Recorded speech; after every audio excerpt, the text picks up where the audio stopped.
37th parallel on America's haunted highway, it's Pixelated Paranormal, your guide to the unusual and the strange.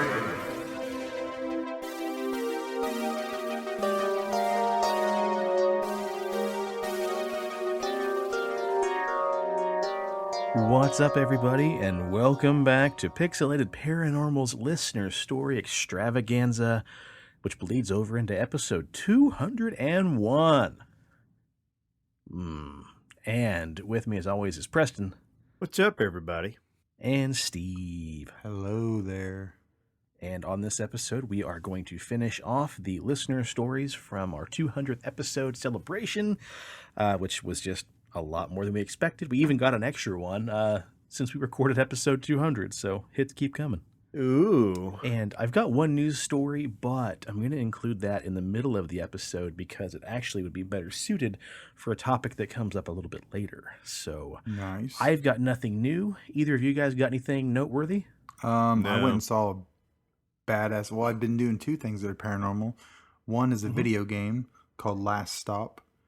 I've not beat it yet, but it takes place over 3 different people, and the people in their lives are all intertwined in this like weird story. And I don't want to give too much away, but it has paranormal elements, and it's really cool. And it's all British, so the charm is there, and it's awesome. Ooh. Check it out on Game Pass on Xbox and PC. The other paranormal thing that I went and watched today was old M. Night Shyamalan Ding Dong's new movie. And it's pretty Oh, shit. How was fucking that? awesome. It's really... Was it? Yeah. I really liked it. You know, his movies always have the twist, and Yeah. the twist is kind of on the nose to a degree of what some of the things we deal with today in our world. And it's awesome. And it's kind of moving and sad and scary and intense, and like, yeah, it was really good. But I had a Sean moment in the theater. He opens up with the movie starts, and it opens up with M. Night in front of the camera, and he's like, you know, I've been making movies since 1999. Movies need to be seen in the theaters. Thanks for coming to my movie. Welcome back. And I'm like, if Sean was here, he'd be like, you're so fucking full of yourself. I would have to. I like him. I like most of his movies. Yeah. He's But but he's like me and you, man. We really believe in the theater, and I'm really glad I went and watched that. And it's a beautiful shot movie. You can clearly tell it was shot during the pandemic. Very small cast and crew. But they nailed it. He did really good with this movie. So go check it out. Oh, yeah. It's called Old, and it's pretty badass. You mean I can't watch it on HBO? Nope. Fuck all that shit. And I love it. Every trailer I seen today was it. I mean, they hammered it in with only in theaters. Only in theaters. Yeah. I know why people like the HBO and the, I'm not even gonna say Disney because you still got to pay the $29.99 to watch it. So the HBO Max, I understand that. I've even taken advantage of it on a couple of movies, but like it's not the same. It's never going to be the same. Period.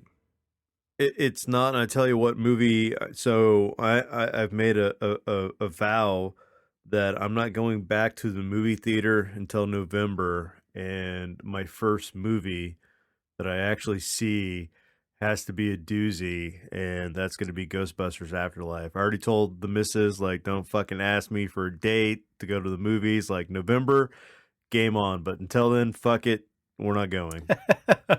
So the other thing that's great is that there's this thing right here, right in front of your face, and it's swinging right in front of you. And you know what that is? It's called the Nutsack of Dune, and that movie's going to come out, and everybody's going to jock it, and you're going to hop right on it. No one's going to know what's going to fucking hit him when that movie comes out. Mark my words. The spice must flow. Oh, What's going to hit me is my dog and my cat on the couch because I'm watching that shit at my house. Fuck that shit. That's garbage. That movie needs to be seen in fucking theaters, dude. I was very surprised they actually are doing the HBO thing with that. Yeah. Because I figured that would be a must-see in theaters. Yeah. And You have this to. is, You have to see that movie in theaters. Yeah, I'll split the difference, Steve. I will watch the original at home because I've never seen the original all the way through. Right. It's on my Vudu, But yeah, and you have my Vudu account. Dude, that yeah. movie's gonna be so epic. And I really I'm just so excited for people to hit that on a mainstream again. It's gonna be great. Mm-hmm. Yeah, I know. People are excited. It's a very celebrated story, and unfortunately, it just didn't really get its day in court because of the budget and the Mm-hmm. time that it was shot. It was just a very, very big, ambitious project. So, Oh, I'm so excited. well, good. I'm glad, man. I'm super excited that you're excited. Well, speaking of excited, we are incredibly excited because we have more stories to share with you guys that listeners have sent in to us. So why not get into it right now? Sweet. So, listener Bob Gilmer from the Wichita Paranormal Research Society here in Wichita, where we're from. I guess he's a paranormal investigator. Preston? Yeah, Got some comp. yeah. Yeah, he writes in with one of his stories, so here it is. One of the first things that happened to me at Old Cowtown Museum was 10 years ago. We were standing outside setting up equipment, and I looked in between two buildings. It was about 6 in the afternoon, and this rock came flying at us from nowhere. 3 of us were standing there in the middle of the road, and I look between the two buildings where the rock came from, and I see this 7-foot-tall shadow man. Ugh. No details. It just looked like the Peter Pan shadow that he always fights, but standing straight up, and it was about 7 feet tall. Sometimes you can see an outline that looks about like an old hat, and sometimes a trench coat, sometimes not, kind of like the mysterious stranger in Fallout. But I've seen, but I've seen them at least 6 times now, and everybody on our paranormal team has seen him. Well, take us, because I want to see some shit like that. Yeah. We take off running after it, not knowing what we would do. It was just pure instinct. Anyway, he got within 5 feet from us, turned, and you can see the shoulders turn, and then it just disappeared, and we all stood there looking shockingly at each other. We do a lot of ghost hunting events at the museum, and an older gentleman came up to me and asked if I ever saw a shadow person, and I told him the story. He said they saw it when he was a kid in the Boy Scouts in the 1950s on the property. The people that worked there believed that it was part of the property before the museum was built, because it was just a sandbar on the river, and they believed the Indians used to meet there, almost like a spirit guide to the outer world, or other world. I'm not 100% sure, because every time you try to get a direct look at it, it disappears. It's only out of the corner of your eyes, and then when you try to focus, poof, it's gone. Mm-hmm. That's Wow. crazy. Right in our backwoods, man. Right. I've got friends and family who have all been to Cowtown on ghost tours and swear they've seen shadow people there. So we ought to check it out. Yeah, I'm game. Kenny Pooh got married. Preston's gonna bring at, us shit like Egon. Oh yeah, Kenny Pooh got married at Cowtown, and we had the reception there. But I was like in high school, so I Before don't Jared remember. got married. I don't remember seeing shadow people there or not. But I'm game. Yeah, I haven't been to Cowtown in, gosh, probably 30 years. We used to go all the time back in grade school, and that place bores me to fucking tears. But My brother's there every Saturday. He helps volunteer at Cowtown for the Masonic Lodge. He dresses up like a cowboy with a Mason regalia. do the Masons go back that far? Yeah. Masonry's Interesting. been around for a long ass time, my friend. Yeah, I learned that in the Sid Meier's Civilization games. Boom. Nice. Well, the Cowtown Museum itself was established back in 1952 and is one of the oldest open-air history museums in the central United States, with 54 historic and recreated buildings, including a period farm and outbuildings situated on 23 acres of land off the original Chisholm Trail. That's from Wikipedia.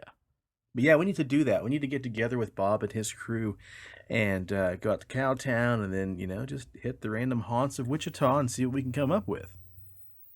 Well, the next story comes from Austin. I've had my fair share of paranormal, out of the ordinary experiences happened to me. I had looked up some spooky, scary places to go to at night, eventually coming across a site listing an abandoned home south of Augusta, Kansas, near a rock quarry. After getting directions down, me and a few friends headed out. 30 minutes later, we pull up to a broken gate and a very long driveway. Not wanting to drive down the way, we walked down the roughly half-mile long path and arrive at what looks like a carport, with a busted-up car and a boat, and a bunch of trees all over the place, and a cattle pen. We couldn't seem to find the house that the site had mentioned, although we kept looking.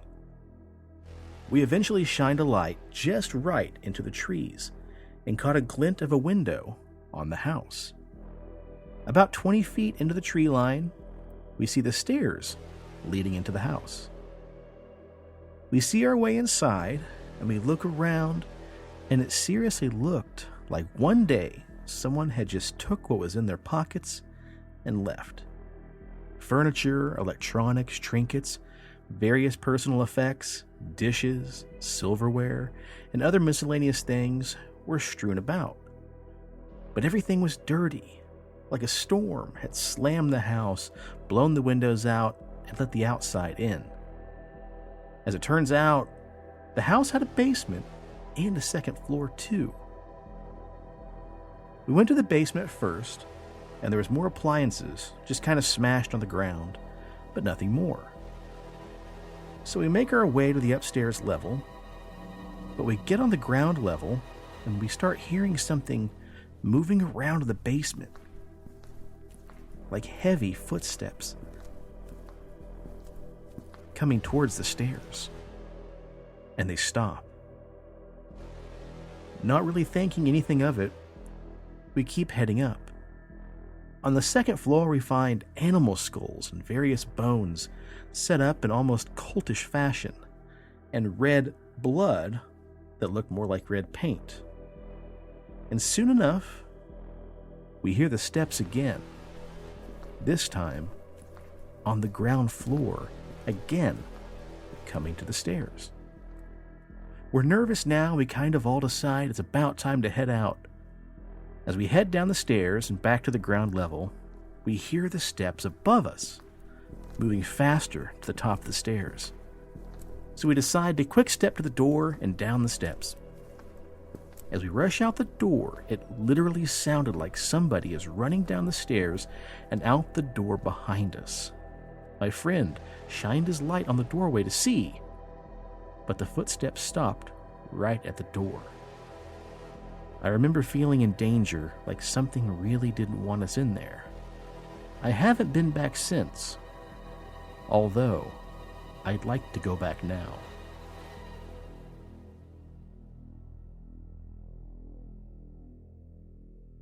Well, fuck it. Let's make a road trip. So I had my last year of college. I had to take like a black and white photography class. So that was kind of like the last class I needed to take to graduate with my degree. And Dad had known a kid that he grew up with in Augusta. His mom owned a farmhouse out in Bodark, Kansas, which is now, it's not even considered like an unincorporated town. Like really there's a bridge and then like an old kind of busted out general store and then their farmhouse. And Dad's like, it'd be a really great place to go take black and white, photos. You can get a photo of the bridge. And he's like, if you want, we can get some photos around the house. And this house had been abandoned for like 20 years. And I swear to God, the whole entire time we're sitting there taking photos, like I felt like something was eyeballing us and just looking at us. And so I had like how Sean doesn't like to fuck with pentagrams and Ouija boards. I don't like abandoned things, like abandoned buildings. Like I don't know what the fuck's in there. Oh, really? Yeah, it freaks. I love that It freaks me the fuck out. Like I automatically get the heebie-jeebies, like somebody's eyeballing me. I'll go. I'm just gonna be a bitch about it the whole entire time we're there. That's so weird. Yeah. Yeah, that is bizarre. But I mean, hey, if you Yeah. believe in stone tape theory and all that kind of stuff, then yeah, those kind of locations could have some kind of energy pent up Yeah. inside. So, Oh, what there was, blood painted on the floor, and no, get the fuck out of here with that. Like animal skulls, fuck you. Like I'll wait in the car. Let me get out the holy water. yeah, no shit. Steve, make a note when we go to garage sales again, because I want to go with you again. We got to find more cow skulls just to bring with us. Right. What for your Oh. little photo shoots or what? No, to bring with us if we go investigating an old abandoned house, and I can set him up while Preston's in the other Yeah. room and be like, "Oh shit, Preston!" Put some of them wireless glowing LED lights by the eyes. I'm gonna bring like a backpack tight. of salt, and I'm just gonna like make little salt circles all around the house, protect myself. There Fuck you you go. guys, this is my salt Get some circle. sage Yeah, spray from Leslie. get your own fucking salt circle, Nice. assholes. This is mine. Get out of here. There's only room for one person in my salt circle. Well, up next, we've got a very fun submission. Preston, do you want to kind of introduce this? Yeah, my daughter lately has been, like obsessed with conspiracy theories. So she'll get like on YouTube all the time, and then we'll look things up, and then she's been trying to school me on like if I know anything about them or if I don't know anything about them, and then if I'm like, oh, I didn't know that, then she'll go on this 20-minute rant like, oh well, let me go ahead and tell you all about this, and She turns into a Southern yeah, belle. and Now, Preston, I do I do declare. declare. And she gets really excited about it, and it's fun to watch her have that excitement. Like when I was Oh, when I yeah. was younger, like Dad would take me to the bookstore, and I would buy like I had this book called like the Stargate Theory, which is all about like ancient astronauts, and then Dad took me down to the Wichita Public Library, and they had that bookstore, like used books for friends or whatever, and he Mhm. got me that Eric von Daniken, Chariots of the Gods. He's like, oh, you gotta, if you like that Stargate book, you'll really love this Chariots of the God. Like that fucking Swedish guy is crazy, and he just used to just, I don't know, like perpetuate my curiosity for the unusual and the strange. And Mhm. so to see her get this worked Mhm. up about it and get this interested in it, just kind of warms my heart a little bit. So I say, babe, we're doing a It's awesome. listener episode. Why don't you why don't you do a segment on conspiracy theories? And she got all excited about it, and then started to get a little bit nervous because, according to my daughter, we have thousands upon thousands of listeners, and she's never talked in front of that many people before. Hell yeah, we do. And the back of my mind, I'm like, well, shit, it's really like 50, and it's fine. They're all Yeah, they're all Masons. Masons, and um, They're no, all she Masons. she did a really good job. Like I was trying to take a nap on the couch, and she was like texting me all these ideas, and I was kind of hoping she was going to go with the batshit crazy Nick Cage stuff, but she really couldn't find a lot of solid information, so she didn't want to bring a lot of speculation to the table. Um, Addie, don't you worry. I took care of Yeah. that. And I was just like, oh, honey, every single time we do an episode and I go to do research, like 90% of it's speculation. Like it's not a lot of facts out there. We just roll with the punches. But she put together Yeah. a little something, and why don't you go ahead and roll the tape? Roll that beautiful bean footage. What's up, all you cool ghosts and goblins? This is Preston over at Pixelated Paranormal.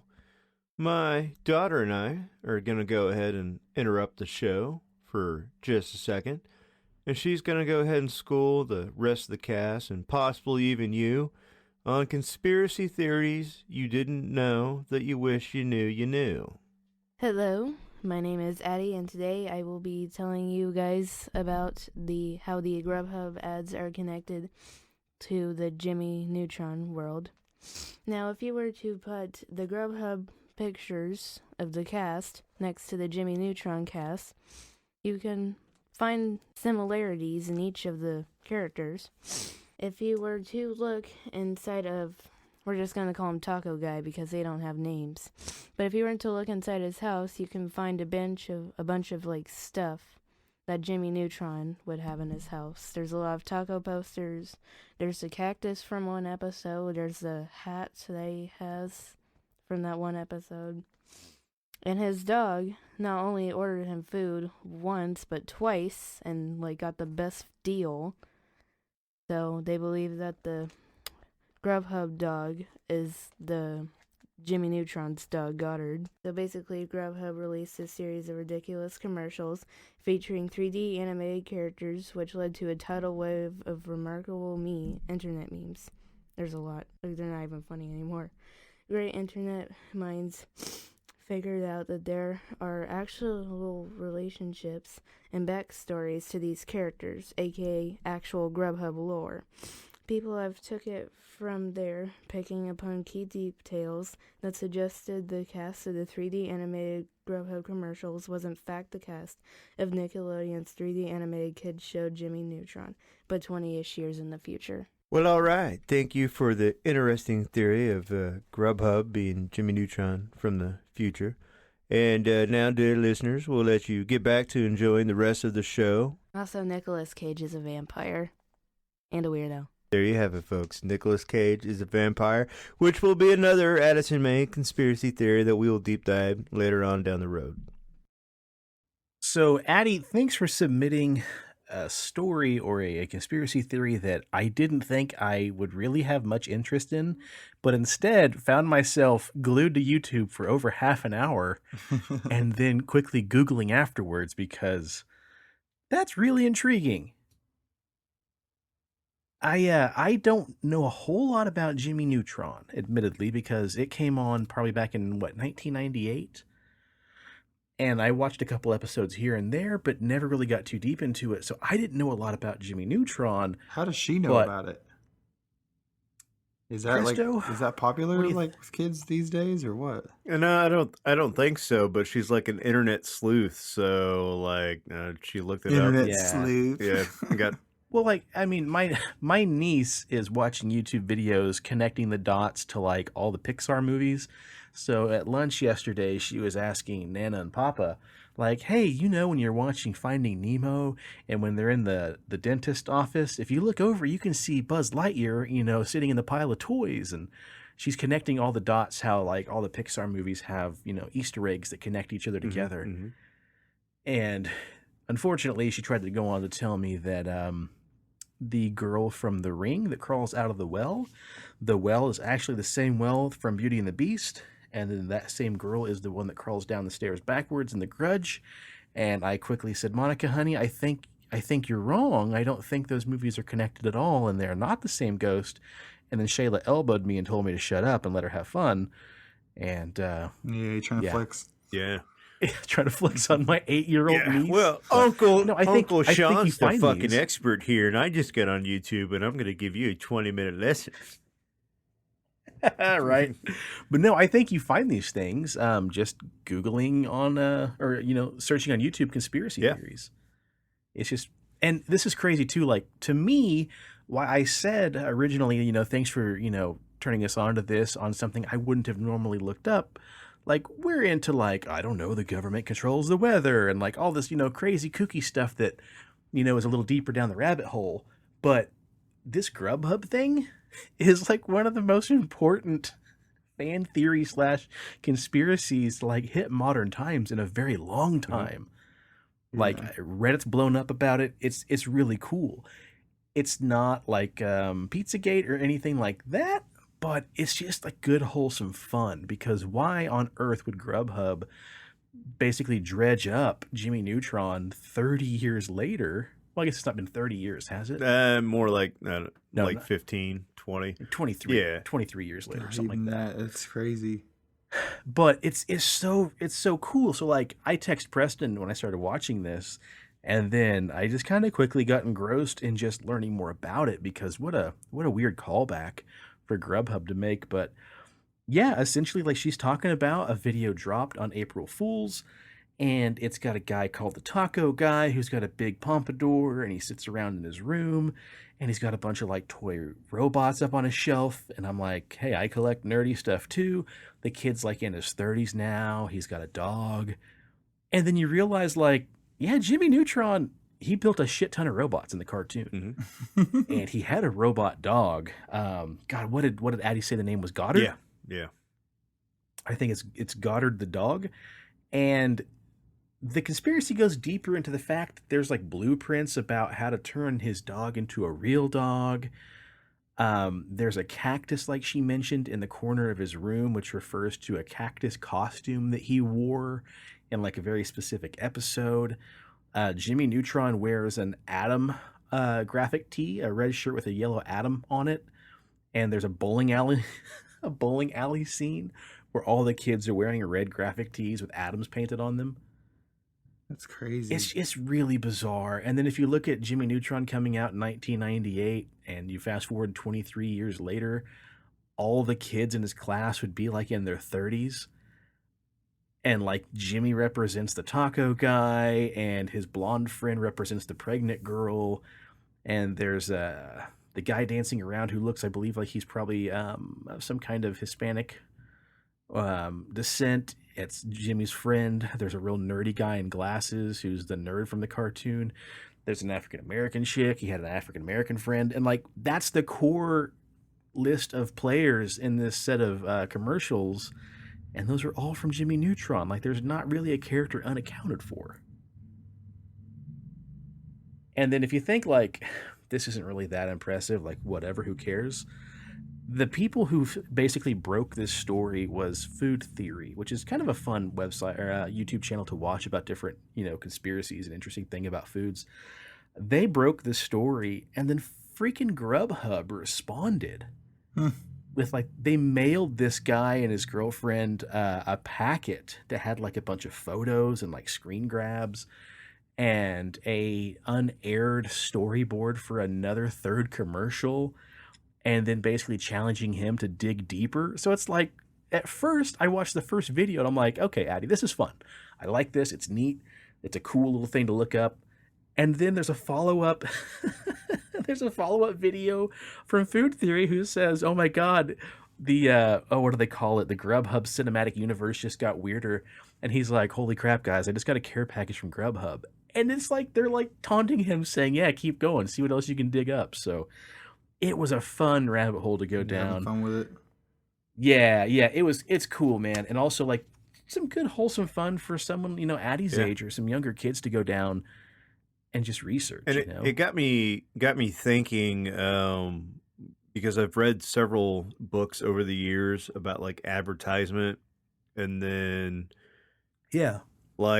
so there was a study that people did where they looked at, you think Starbucks coffee, like what's the most popular coffee out there that everybody loves, that everybody goes and drinks, and it's Starbucks.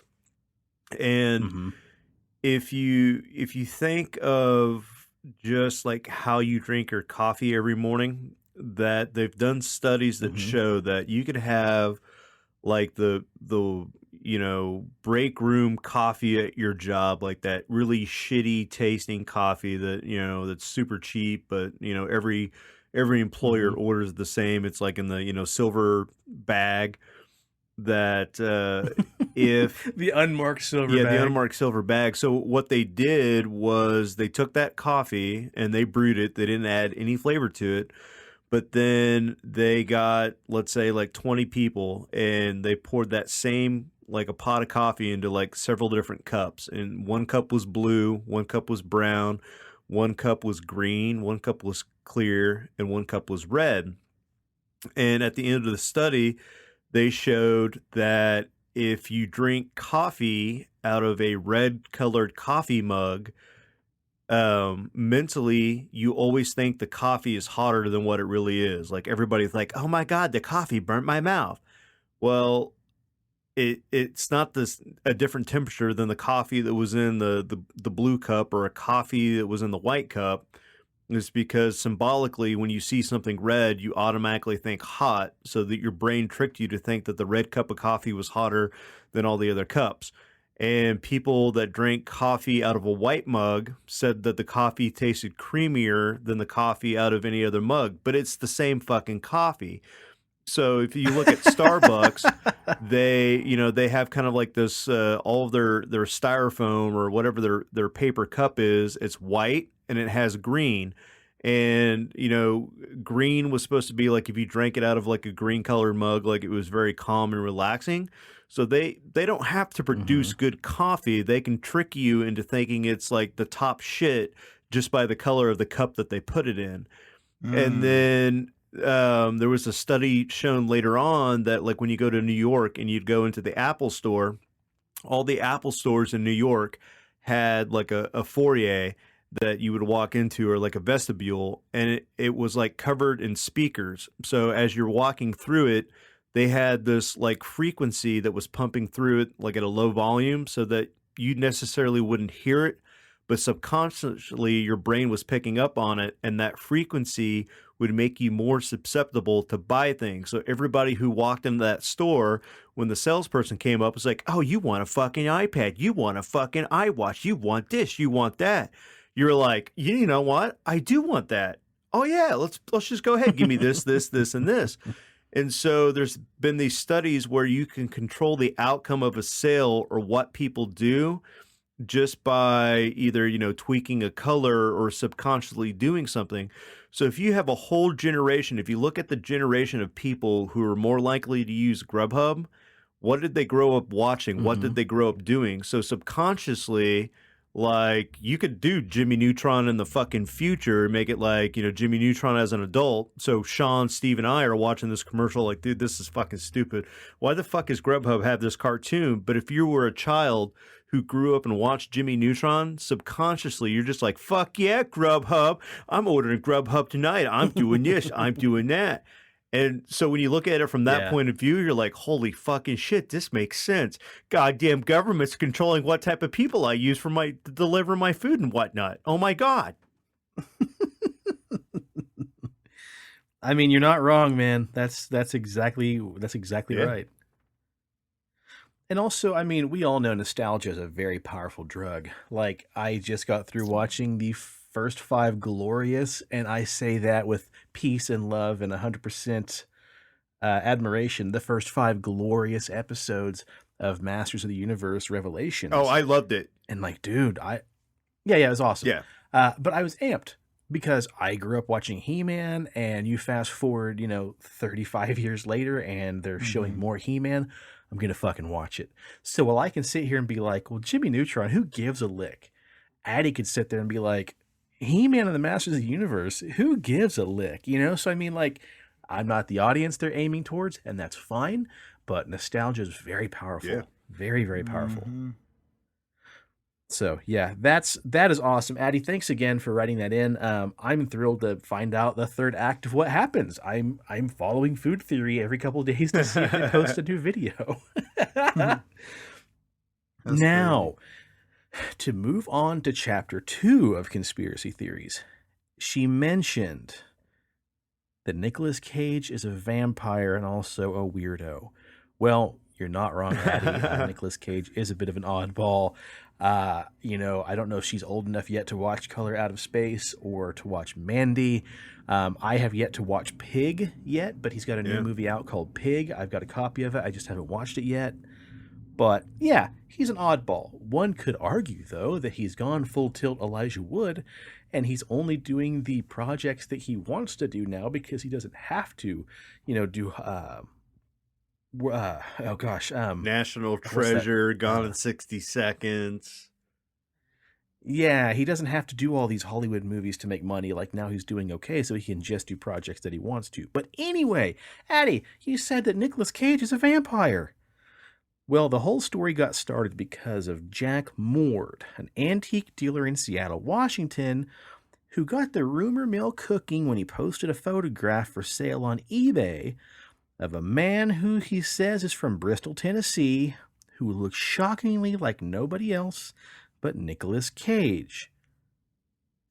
And I don't know if you guys can see the photo there in the doc, crazy. But it looks like Nicolas Cage. Now, side note, here's something very fun to do, Addie. Jump on Google with your parents' permission. Or hell, I think maybe you have a cell phone. Maybe you don't have to have the permission. I always say, though, ask permission. And look up celebrities who look like old photos. There's tons of them. It's really interesting because almost every actor has somebody from like the 1800s who looks just like them. But anyway, the seller said, personally, I believe it's him, and that he is some sort of walking undead vampire, etc., who quickens and reinvents himself once every 75 years or so. And he put this thing up on eBay for some big, big bucks because it was also the only photo in his collection of photos that he had bought in a box that didn't have somebody's name written on the back of it.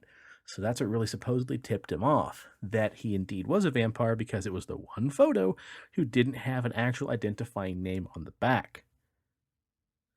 Well, Addie, I'm going to put the kibosh on that because we're forgetting one important problem here. If this is indeed a photo of Nicolas Cage, and Nicolas Cage is indeed a vampire, then that wouldn't work because you cannot take a photo of a vampire just like you cannot see the reflection in a mirror. So that is the one important detail here that Mr. Jack Mord is missing, that technically there would not be a photo of him. But, Addie and dear listeners, let's talk about another... hang on a second.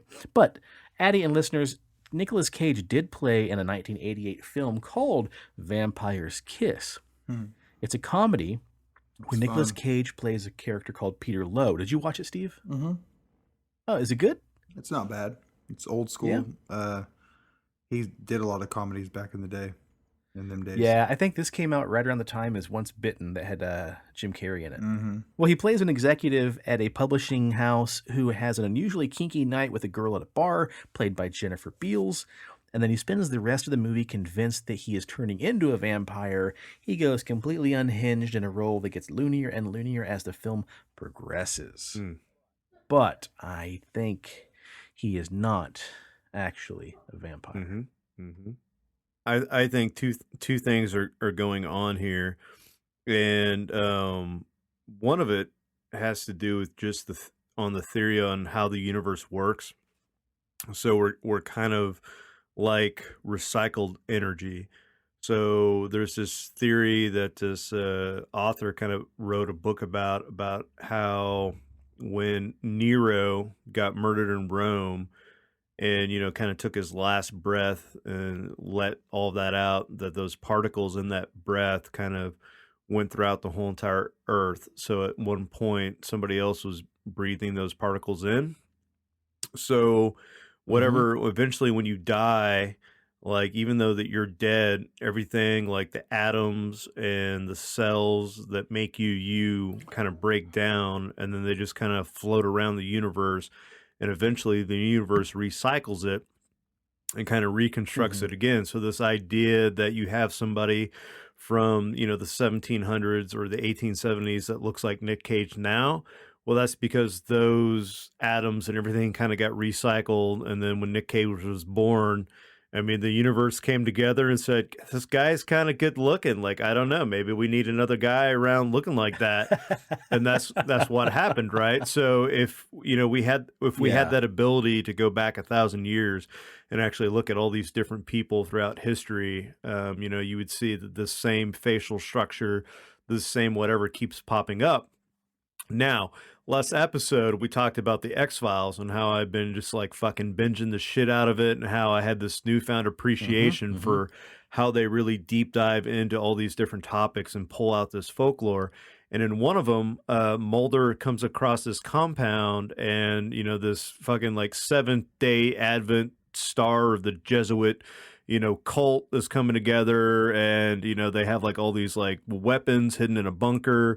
And they found this woman that has like a multiple personality disorder, and one of the personality comes through and starts saying like, oh, Mr. Mulder, back in 1870s, we were once lovers, and I watched your body die on the field. And he's like, oh my God, I have a past life I didn't know about. And then they both get hypnotized. And then, Scully, spoiler alert, if you haven't watched it yet, I don't know what the fuck you're doing, because this came out like 20 years ago, but she goes through this Civil War archive, and she finds this photo that looks like Mulder and looks like the lady.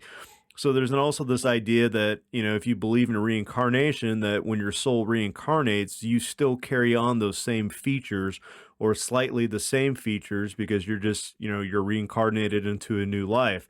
So maybe this guy in the Civil War photo is just a reincarnated Nick Cage. Huh. Okay. Hey, I'd buy Yeah. that. I mean, that makes a lot of Yeah, sense. there you go. Interesting. We got to get started on that series of death and reincarnation one of these I days. mean, We've only been planning it for like 2 yeah, years. and the one book, Stop Worrying There's an Afterlife, I've already written Steve like 40 different fucking speaking parts. So I mean, that's that whole episode's been in the works for a while, baby. Yeah, it sure has. Hell. Well, chapter 3 on conspiracies, guys. The news story I wanted to share with you is about perhaps one of the longest running and most important modern day conspiracies of all times. This comes from CBS News. Steve, tell your dad to listen. Scientists in the United Arab Emirates, I probably butchered, has that, Emirates? Amorites? Emirates? It sounds biblical. I think Scientists in the Amorites. United Arab Emirates are making it rain artificially due to the fact that Dubai is surpassing daily temperatures of 115 degrees Fahrenheit. So their government decided to take control of the scorching weather and make it rain, literally. They're sending up drones with electrical charges to manipulate the weather and force rainfall across the desert nation. That's right, guys. You heard it here first. The government does indeed control the weather. Meteorological, why is that hard? So fucking hard to say. Meteorological? Footage was released this week showing a downpour over Ras Al Khaimah, as well as several other regions in Dubai. The new method of cloud seeding is what it's called. Cloud seeding shows promise in helping to mitigate drought conditions worldwide, without as many environmental concerns as previous methods involving salt flares did. Annually, the United Arab Emirates receives about 4 inches of rain per year. Hell, we got that today. Oh, yeah. The government is hoping that regularly zapping clouds to generate rain will help alleviate some of the arid nation's annual heat waves. According to research from the University of Reading in the United Kingdom, scientists created storms using drones, which could hit clouds with electricity, creating large raindrops. The larger raindrops are essential in the hot country, where smaller droplets often evaporate before even hitting the ground. It's moving to think that the rainfall technology I saw today, which is still being developed, may someday support countries in water-scarce environments like the UAE. Mm-hmm. Of course, our ability to manipulate weather is puny compared to the forces of nature. We are mindful that at the university, we have a big role to play by working with global partners to understand and help prevent the worst effects of climate change. So basically what they're doing is flying these drones up with, I forget the science behind it, but basically, like, I think the clouds have a negative charge, so they fly the drones up with a positive charge, and they basically just promote the production of rain. So, I don't know. It's fucking awesome. Yay, science. Also, like, I don't know, tinfoil hat on me kind of says, like, somebody could maybe use this. Yeah, there's been this like ongoing theory that ever since like the like late 1800s, and then my grandmother, she grew up during like the Dust Bowl period, and so she kind of recounted those stories about having to wear like towels around her head, and like in the middle of the day, like you'd have to go like beat mud and dirt out of like cloths hanging over the windows because like the dust was so bad. And so you had like these snake oil salesmen. They're like, for 50 cents or for $1, I'll go ahead and light a bomb up in the sky and we'll blow the rain right out of the cloud. And, 9 times out of 10, like, shit would happen, so people kinda bought into it, and then later on, um, you see where scientists started to, like, when they're, like, crop dusting and things like that, and you hear, all these conspiracy theories about chemtrails, that they would actually release silver ions into the atmosphere because a Uh-huh. buildup of silver ions eventually, kind of like how you're talking about, like the negative and like positive shifts in the charge, the electrical charge. If there's enough silver ions that are built up in the atmosphere, when that charge shifts, it releases a bunch of rain. And then if you look at, like, almost after every 4th of July in America, because fuck the government, Americans Yeah, really yeah. control the weather. The fact that we're like fucking like, yeah, fucking Independence Day, and we're like shooting off all these fucking fireworks up into the sky. A lot of those fireworks naturally have small amounts of silver particles in them. And if you watch the weather patterns after the holiday, you see an increase in certain areas where like rain will come in, and that's because we just blown a bunch of like silver particles and shit up in the atmosphere, and those charges change and releases the rain. So, I mean, and we've been doing it for a Huh. while, so now we're just using drones. Yeah, right. I was reading a bit while you were talking about that, and essentially what happens is they zap the clouds with electricity and electric charges, causing the clouds to then clump together or congeal them, thus producing large amounts of Yeah, precipitation. Fuck yeah, yeah, science! Steve, we need to have a retort from your dad. Have your dad listen and yeah. weigh in. And maybe your Well, dad he thinks knows a little bit about like the great Andover tornado, because there are some theories that because we stored nuclear weapons at McConnell's Air Force Base, that every single tornado season, if you actually look at the patterns of the tornado, it automatically always goes around yeah, McConnell. but So maybe the government really they're is not gonna controlling the have. weather. Yeah, I was gonna say that's some entities controlling weather. That's just silly. It's not even worth talking about, in my opinion. It's fucking Yeah. dumb. Like that's the silliest thing. It's just as silly as like we discussed with the flat earthers. It just doesn't make sense. Yeah. Cool. All right. Well, you guys want to hear my story about a haunted Pizza Hut back in my hometown? P Hut. Now, the story I'm about to share is one that I don't believe I've actually told on the show before. I know I've alluded to it and referenced it a few times, but I don't think I've ever told it in its entirety. So it takes place back in the summer of 2005 when I'm a manager at a Pizza Hut back in my hometown. It was a Friday or Saturday night, and I was the closing manager on duty. Now, the rule was, as a closing manager, you were not allowed to leave the store by yourself at the end of a shift. No matter what, you had to have at least one employee stay with you. That way you didn't leave with your nightly deposit in your hand, and it lessened your chance of being jumped or robbed. Well, on this specific Friday or Saturday night, it was around 11:45 or midnight, my waiter had gone home, my delivery driver had gone home, and it was just myself and the closing cook, who was a buddy of mine named Jake.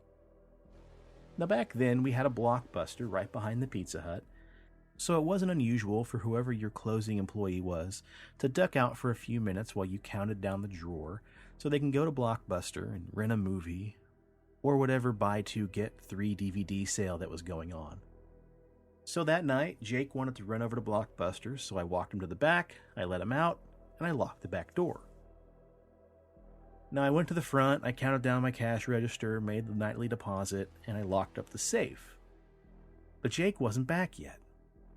So I thought I'd kill some time and I would just meander through the dining room and double check that all the tables were reset, all the cheese shakers and pepper shakers were full, and all the napkins and silverware were back on the tables. So I got my cash bag in one hand and I'm walking through the dining room, checking out all the tables and the shakers and the silverware. And I get to the very end when I've got one more aisle of tables to walk down. Now, in this moment, I'm by myself. There's nobody else in the dining room.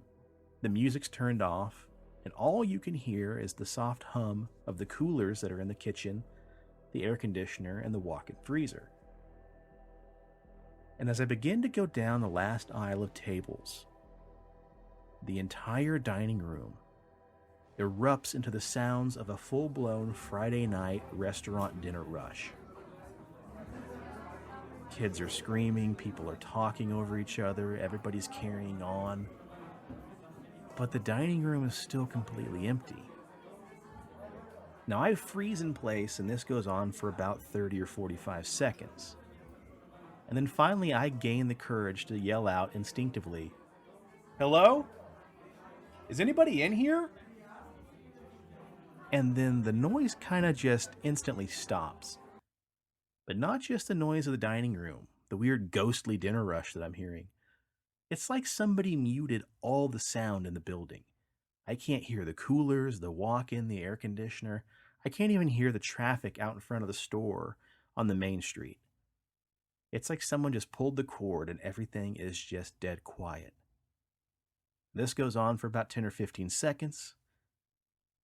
And then out of nowhere, I hear the sound of a woman screaming bloody murder. And then she just begins to laugh maniacally. And shortly after she stops laughing, the entire dining room erupts into this giant roar of laughter. Now, the best way to describe how I'm feeling is like Ash from The Evil Dead when he's standing in the middle of the cabin and the lampshades and picture frames and shutters and dead deer are all laughing at him. I felt in that moment that I was losing my whole grip on reality and I was having a meltdown. And I'm standing there and my heart's beating and my blood's damn near frozen and this weird phantom laughter is just getting louder and louder and louder. And then out of nowhere I hear, and it's Jake.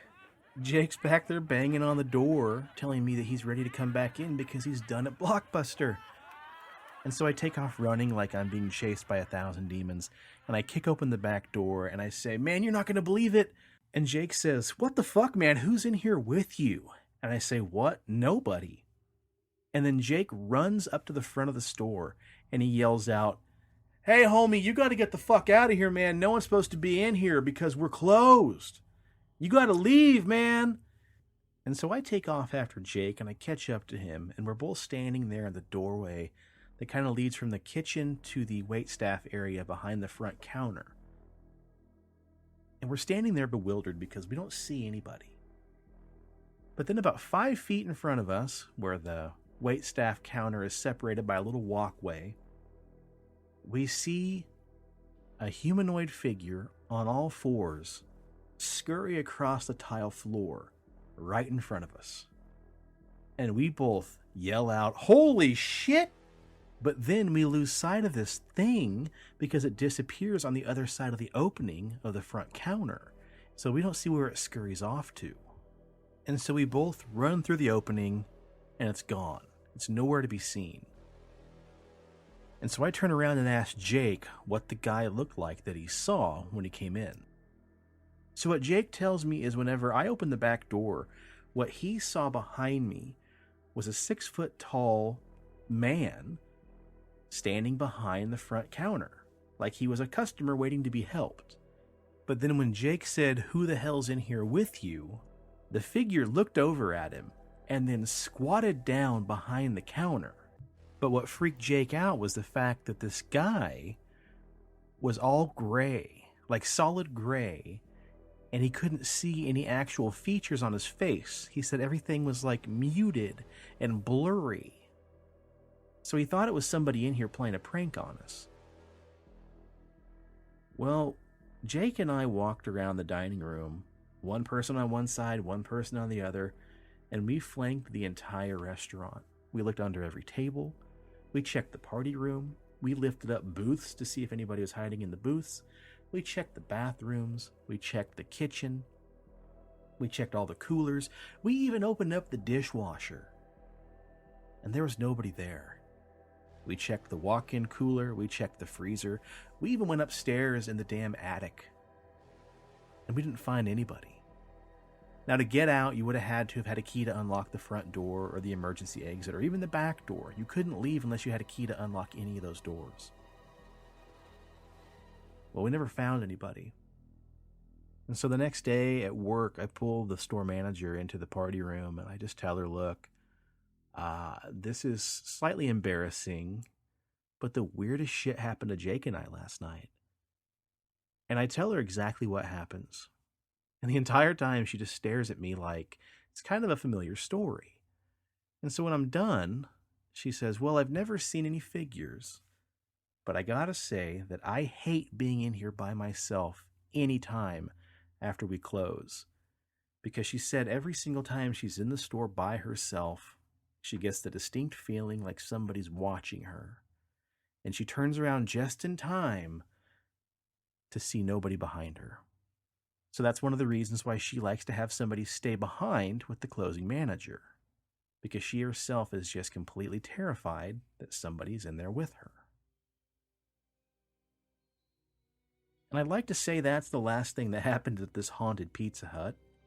But later that same year, on Christmas night, Adam and myself, along with Adam's ex-girlfriend Sherry, and my then girlfriend, now wife, Shayla, went in to prep dough for the day after Christmas.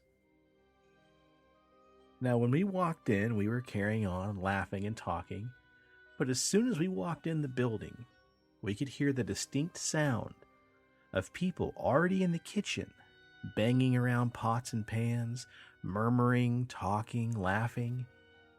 And so we instantly thought, what the fuck? We volunteered to come in tonight, and if somebody's already here, this is bullshit because it's Christmas. So we turn and run to the kitchen. The lights are off. There's nobody in there. All the pans are put away. The kitchen is completely spotless. Well, we did what we were supposed to do, and we sprayed and oiled all the pans and put on the frozen pizza discs for the dough. Got everything ready for the next shift. But the entire time we were there, off and on, you'd hear pizza pans being dropped and slammed around. You could hear people whispering and murmuring behind you. And if you went to investigate, there'd be nobody there. The dishwasher was empty and open. All the pizza pans and all the pizza dishes were all where they were supposed to be. Nothing had ever fallen off any shelves. But the entire time we were there for like 2 hours, all four of us could hear whispering and murmuring and what sounded like pizza pans getting tossed around and dropped on the floor. Even as we were leaving that night, Adam said, okay, well, Merry Christmas. We're getting out of here. Peace. And then we heard 3 or 4 pans fall and hit the floor. And the next morning, the opener told us everything was great, the kitchen was spotless, and not a single pizza pan was out of place. So to this day, I can still not explain. So to this day, I still can't explain what the hell happened. Either time. The weird atmosphere in the dining room, the laughing, the screaming, the weird gray figure that scurried across the floor on all fours, or the Pizza Hut Christmas phantom. But what I do know is I wasn't alone either time it happened. I saw Jake 10 years later and asked him if he still remembered what happened that night. And I said, hey man, do you remember that night at Pizza Hut when you went to Blockbuster and I was by myself? And I opened the door, and then Jake quickly finished my sentence and said, and we saw that creepy-ass gray thing standing up by the front counter that we never found. He's like, yeah, I remember that bullshit. I've never forgotten. And then just the other day, I messaged Adam on Instagram and asked if he remembered that night on Christmas. And he too remembered exactly what happened and agreed that it's unexplainable and some of the weirdest shit we ever experienced at the old P Hut.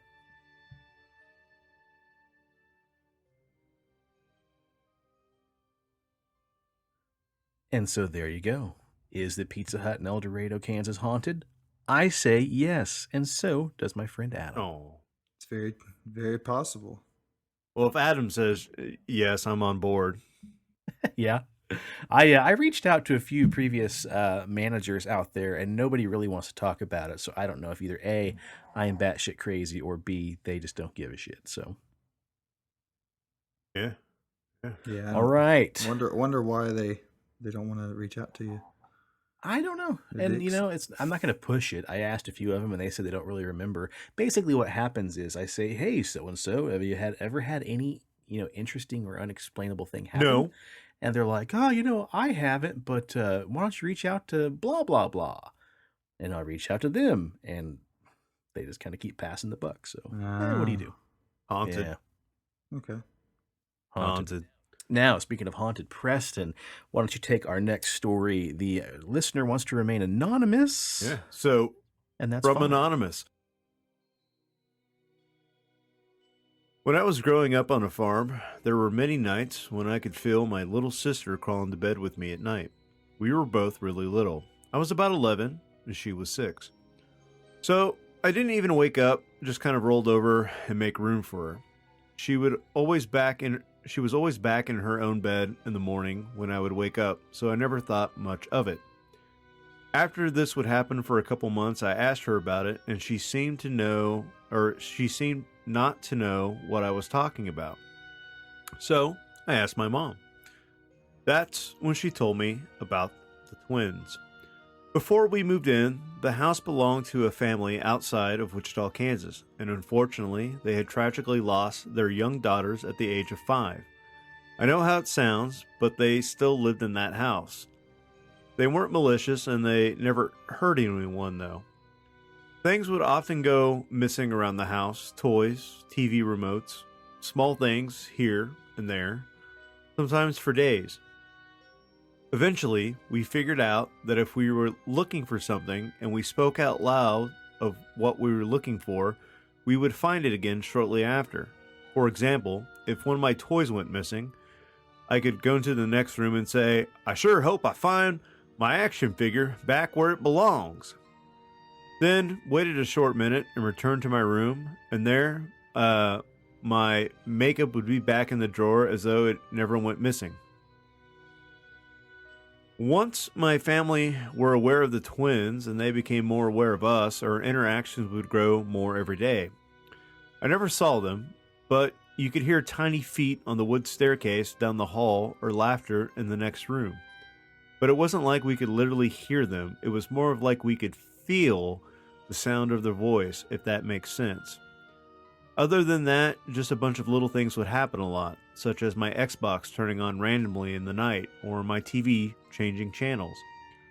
We moved out of the farm after a year, so I don't know what happened to them, but I haven't experienced anything like that anywhere else, and I don't have a lot of explanation other than what we felt to be true. But thank you for providing a place to tell our story. Damn, haunted Wow. twins. Ugh, creepy. Yeah, no shit. Like the Grady twins. Hey, at least it wasn't like the Grady twins, Yeah. right? Right. True. Well, thank you for sending that in. We really appreciate it. And to keep the pattern going, our last story for the episode, concluding our 200th episode celebration, is Woohoo! anonymous. and for, again, for a good reason. We heard y'all like aliens, so we're going to finish with an alien story.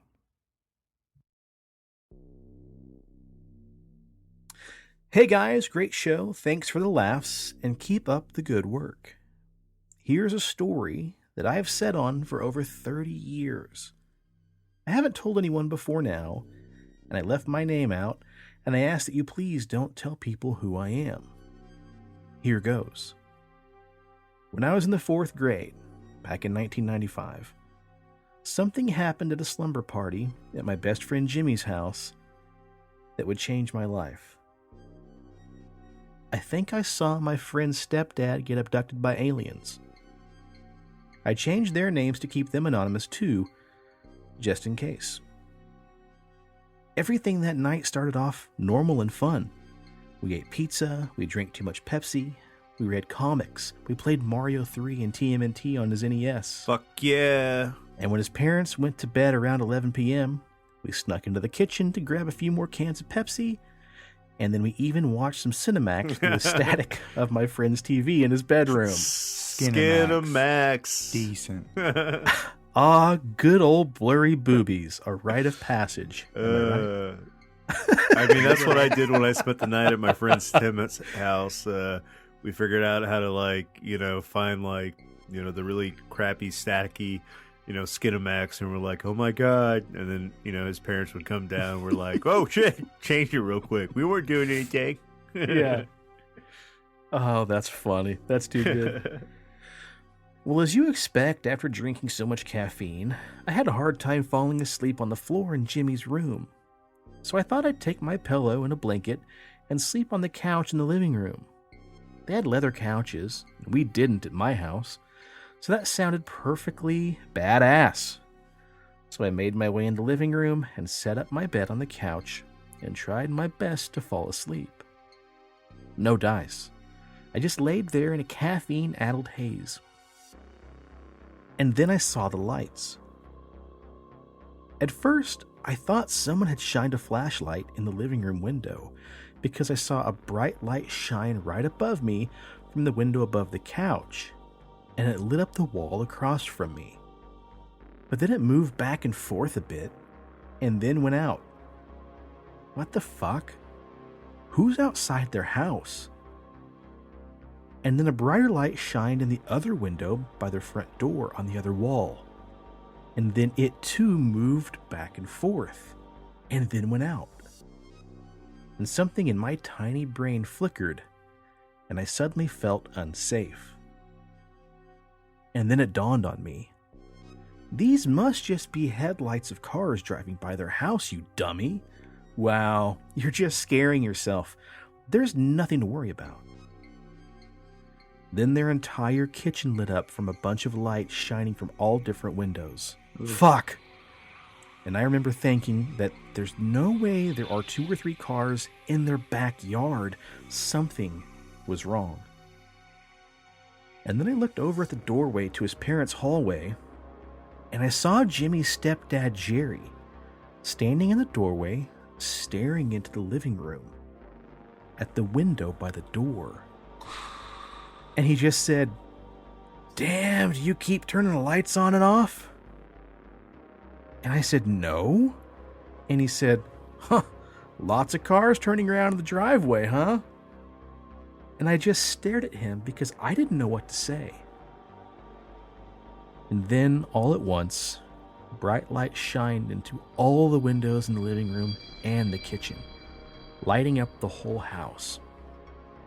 It was so bright I covered my eyes with my hands, and after a few seconds I looked between a space between my fingers to see if it was still bright. And there were still lights shining in the windows, but they were a pretty blue color.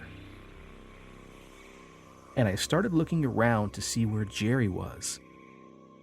And then I saw him there, in the corner of the room across from me, staring at the wall, hunched over, with his mouth and his eyes open, just staring at nothing.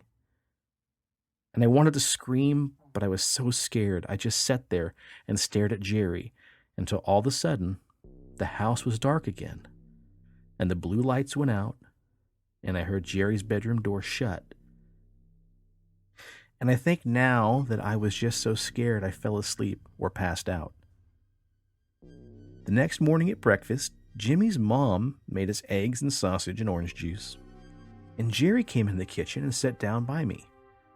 I just stared at him, waiting for him to bring up what happened with all the lights. But he just sat there smiling and eating his eggs like nothing was wrong. So I asked him, "Sure were lots of cars turning around in the driveway, right?" He just stared at me smiling and said, "Huh, sure, I guess. Did it keep you up?" And I said, "Well, you were there, right? You saw them. Must have been bright to keep you up too, huh?" And Jerry and Jimmy's mom just sat there staring at me confused. So I repeated myself. "I mean, you were there too and you saw all the cars, right? I mean, they kept you up because you came in the living room and the kitchen and you saw them, right? Because you just stood there and you saw them too. Nothing. He just looked at me confused and said, "Nah, buddy, I don't know what you're talking about. Sorry. Did you dream something? I don't remember getting up at all, dude. I slept like a rock." And he just smiled and kept eating his damn eggs. So I said, "Yep, I guess I just dreamed up all those blue lights in the kitchen too, huh?" Jerry's dad reached for his orange juice glass, and his hand started shaking real bad, spilling his orange juice over the side. And he said, "Huh," and then just stared into space. Something was wrong, something in there, but Jerry didn't remember. I did. I still do. And that was the last night I ever slept over at Jimmy's. Damn. That's crazy. Yeah, what the fuck? I mean, it kind of makes you wonder after hearing that story, like, he put his hands over his eyes, and then, we think alien abductions like time slips where you don't realize how much time has passed. Wonder if they Yeah. were both abducted. I mean, that's kind of what I thought. Like, you saw him standing there, and then all of a sudden, like, you open your eyes and he's looking at the corner at the wall. That's fucked up, too, by the way, just staring at the wall with your mouth hanging open. And then all of a sudden, the house just going dark and you hear the door shut. Like, I don't know. Whoever that was, I think maybe you should go get regressed. Yeah, I think there's some X-Files shit going Probably a good on idea. there. Anonymous. Fuck, man. Well, again, thank you for sending that in to us, for trusting us, and thank everybody. Thank you all for sending us your stories. It's always a blast. We always really appreciate it, and we hope you guys have more. So if you guys ever have anything you want to share with us, email us at pixelatedparanormal@gmail.com. You can send us a voicemail to our Google Voice. That phone number is 913-662-3144. And we have a few more submissions that haven't got into us yet, so we'll include those on future episodes. But for now, that concludes our 200th and 201st episode Listener Story Extravaganza. And look, don't ever be afraid to send these stories in, because I'm a sucker for all these stories. Like, I wholeheartedly, this is like a judge-free zone with me. Like, I'm on board 100%. You have a story, I want to listen to it, because this fucking just kicks my rocks off. Like, I love this shit. So this is a safe zone to share the experiences. So, you know what? If you want to be anonymous, we love anonymous. It's cool. Change some names. I like Jerry. Jerry's a pretty good, solid name for, changing a name in a story. So send the shit in. Right? We want to hear it. Yeah, please. But also, like, what a great bushel of variety too, man. We had aliens, we had Bigfoots, we had ghosts, we had conspiracies. Yeah, that was a solid haul. Oh yeah, it was. Most definitely. The people delivered. And as a perfect punctuation to the episode, Corey just texted our group a cryptozoologist's guide to collective nouns. A group of Nessies is called a shoal of Nessies. A group of Mothmen is called a flutter of Mothmen. A group of Sasquatch is called a posse of Sasquatch. You also have a wreck of Kraken and a brood of Mongolian death worms. Again, this has been Corey Porter's guide to Corey Porter's cryptozoologist guide to collective And if you're nouns. listening, Corey, fuck you. If you guys are into video games and watching streams, please check out Corey's Twitch channel, Pixelated Plays. He's also got a YouTube channel. What is that? Pixelated Plays Games? I think so, yeah. Yeah, on YouTube. So, yeah, awesome. Good stuff. All right, boys, anything else? Should we pack up and get out of here? Fuck out of Let's here. do it. Cool. Check us out on Instagram, PXL Paranormal. Check us out on Facebook, Pixelated Paranormal Podcast. And give us the shares. Give us an honest review on iTunes if you can. Be great. Yes, please. And yeah, that's about it. Hell yeah. Tell your friends, tell your family. And while you're at it, ask your family if they too have weird ghost stories, if they ever saw strange lights shining in their kitchen. We'd love to hear about it. Check out our backlog of episodes on 13 Nightmares, Steve and I and Brady's horror movie podcast. Hopefully we'll get another episode of that coming up here pretty quick.